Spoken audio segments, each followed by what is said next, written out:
लोकगीत। लोकगीत अपनी लोच, ताजगी और लोकप्रियता में शास्त्रीय संगीत से भिन्न है। लोकगीत सीधा जनता का संगीत है। घर, गांव और नगर की जनता के गीत हैं ये।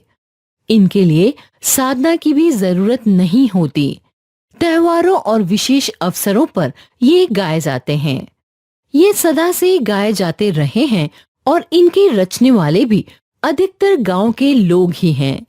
स्त्रियों ने भी इनकी रचना में विशेष भाग लिया है। ये गीत बाजों की मदद के बिना ही या साधारण ढोलक, झांझ, करताल, बांसुरी आदि की मदद से गाए जाते हैं। लोकगीतों के कई प्रकार हैं। इनका एक प्रकार तो बड़ा ही ओजस्वी और संजीव है। यह इस देश के आदिवासियों का संगीत है। इनके गीत और नाच अधिकतर साथ साथ और बड़े बड़े दलों में गाए और नाचे जाते हैं। पहाड़ियों के अपने अपने गीत हैं और उन्हें गाने की अपनी अपनी विधियां भी हैं। उनका अलग नाम ही पहाड़ी पड़ गया है। वास्तविक लोकगीत देश के गांवों और देहातों में है। इनका संबंध देहात की जनता से है। बड़ी जान होती है इनमें।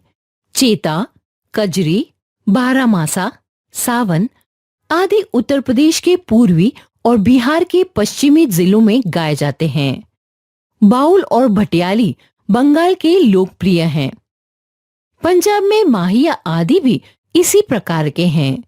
ही रांझा, सोहनी महिवाल संबंधित गीत पंजाबी में और ढोल मारू आदि के गीत राजस्थानी में बड़े ही चाव से गाए जाते हैं।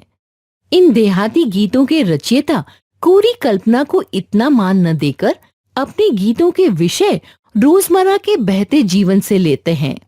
इससे वे सीधे मर्म को छू लेते हैं। भोजपुरी में करीब 30-40 वर्षों से विदेशिया का प्रचार हुआ है। गाने वालों के अनेक समूह इन्हें गाते हुए देहात में फिरते हैं। एक दूसरे प्रकार के बड़े ही लोकप्रिय गाने आल्हा के हैं। अधिकतर ये बुंदेलखंडी में गाए जाते हैं। अनंत संख्या अपने देश में स्त्रियों के गीतों की ही है तो ये गीत भी लोकगीत ही, पर अधिकतर इनमें औरतें ही गाती हैं। इन्हें सिरजती भी अधिकतर वही हैं। वैसे मर्द रचनाकारों या गाने वालों की भी कमी नहीं है, पर इन गीतों का संबंध विशेषतः स्त्रियों से है। इस दृष्टि से भारत इस दिशा में सभी देशों से भिन्न है, क्योंकि संसार के अन्य देशों में स्त्रियों के अपने गीत मर्दों या जनगीतों से अलग और भिन्न नहीं हैं, मिले जुले ही हैं। एक विशेष बात यह है कि नारियों के गाने साधारणतः अकेले नहीं गाए जाते, दल बांधकर गाए जाते हैं। अनेक कंठ एक साथ फूटते हैं, यद्यपि अधिकतर उनमें मेल नहीं होता, फिर भी त्योहारों और शुभ अवसरों पर वे बहुत ही भले लगते हैं। गांव और नगरों में गायिकाएं भी होती हैं, जो विवाह, जन्म आदि के अवसरों पर गाने के लिए बुला ली जाती हैं।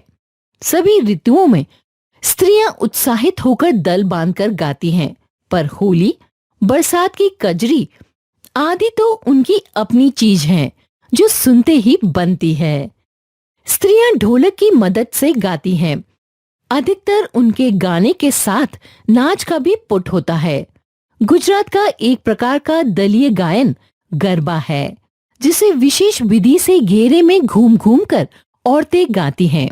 साथ ही लड़कियां भी बजाती जाती हैं, जो बाजे का काम करती हैं।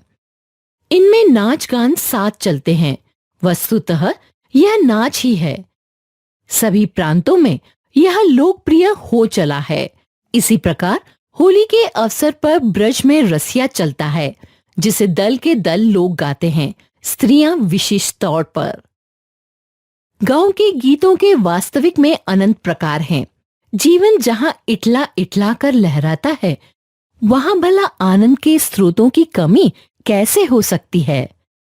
उद्दाम जीवन के ही वहां के अनंत असंख्य गाने प्रतीक हैं।